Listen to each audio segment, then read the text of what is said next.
रामपुर गांव में गोपाल नाम का एक गरीब किसान रहता था। गोपाल के साथ उसकी पत्नी राधा और उसके 4 बच्चे रहते थे।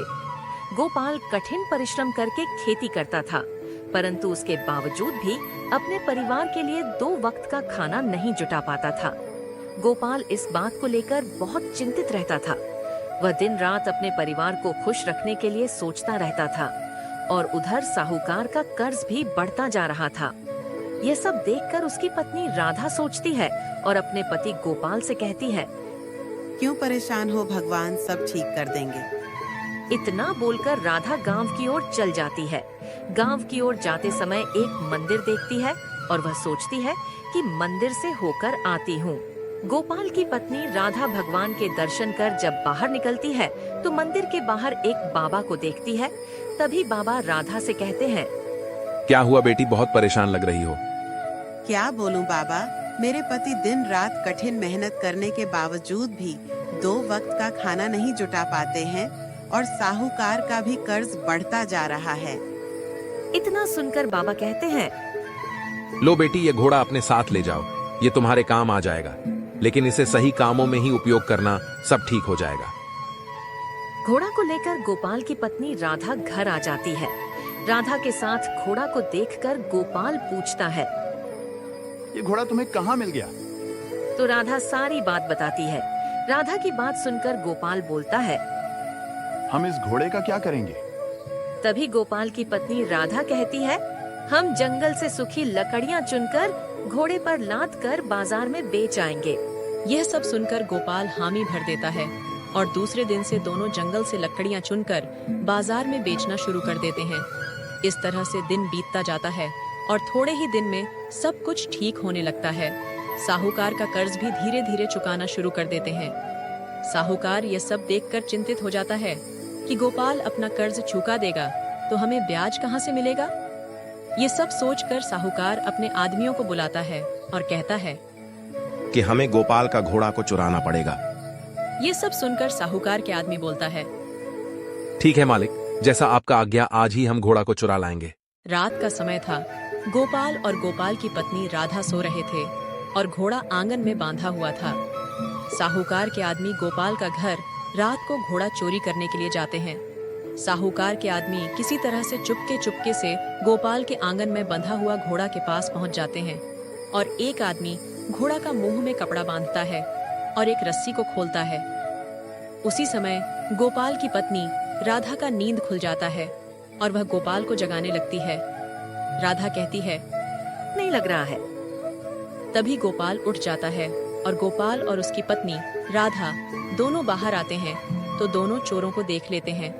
साहूकार के आदमी घोड़े को छोड़ देते हैं और अपनी जान बचाकर भाग जाते हैं। गोपाल और उसकी पत्नी राधा आपस में बात करते हैं कि यह साहूकार के आदमी थे और गोपाल और उसकी पत्नी राधा चौकन्ने हो जाते हैं। और दूसरे दिन से गोपाल और उसकी पत्नी राधा चारपाई बिछाकर आंगन में घोड़े के पास ही सोते हैं। गोपाल दूसरे दिन बाजार में लकड़ियां बेचने जाता है। तभी एक आदमी गोपाल को बेवकूफ बनाना चाहता है और यह सोचकर वह आदमी गोपाल के पास जाता है और कहता है, इस लकड़ियों का क्या भाव है? 3 सोने के सिक्के मालिक। तभी वह आदमी बोलता है, ठीक है, पर मेरी एक शर्त है। गोपाल कहता है, कैसी शर्त? लकड़ियां जिस हालत में है उसी हालत में चाहिए, मंजूर है तो बोलो। गोपाल हाँ कर देता है। आदमी बोलता है, ठीक है, चलो मेरे साथ। गोपाल उसके साथ चल देता है और थोड़ी ही देर में वो आदमी का घर पहुंच जाता है। गोपाल घोड़े से लकड़ियां उतारने लगता है। तभी वह आदमी बोलता है, क्या तुम्हें शर्त याद नहीं? गोपाल कहता है, लेकिन है तो। तभी वह आदमी कहता है, शर्त यह था कि लकड़ियां जिस हालत में है उसी हालत में दूंगा।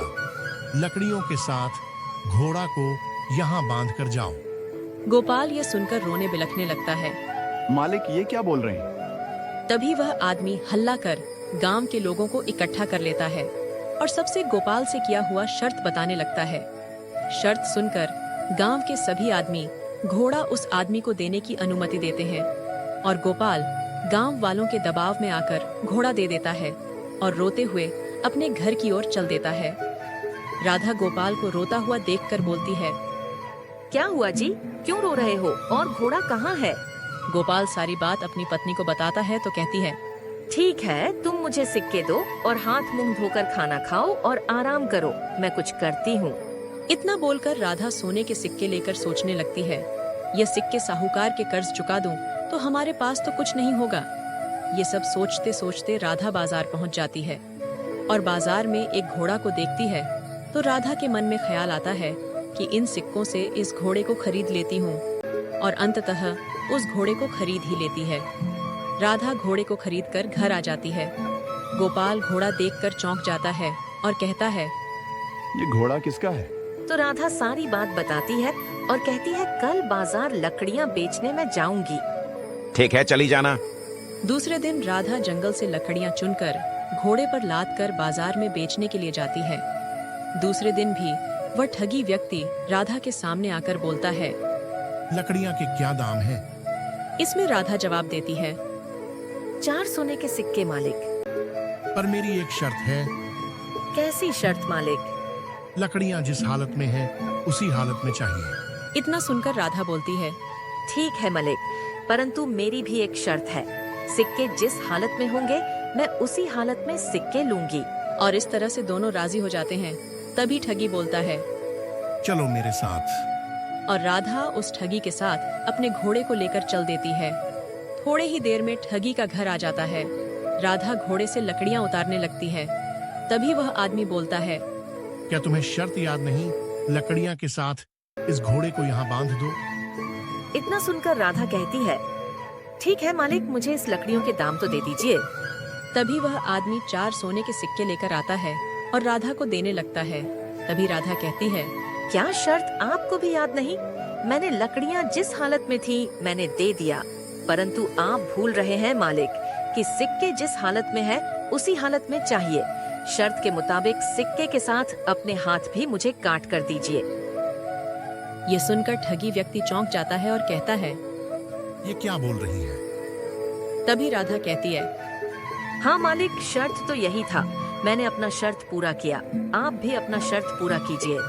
इतना सुनकर आदमी बौखला जाता है और राधा के सामने गिड़गिड़ाने लगता है कि 4 सोने के सिक्के के बदले 10 सोने के सिक्के ले लो और ये घोड़ा भी तुम अपने साथ ले जाओ। परंतु राधा अपनी बातों पर अडिग रहती है और जोर जोर से चिल्लाने लगती है। चिल्लाने की आवाज सुनकर गांव वाले इकट्ठा हो जाते हैं और कहने लगते हैं, क्यों चिल्ला रही हो? तभी राधा सारी बात बताती है। राधा की बात सुनकर गांव वाले राधा की शर्त को मंजूरी देते हैं, परंतु ठगी आदमी राधा के सामने गिड़गिड़ाने लगता है कि मुझे माफ कर दो, 4 सोने के सिक्के के बदले 10 सोने के सिक्के ले लो और अपने साथ ये घोड़ा भी ले जाओ।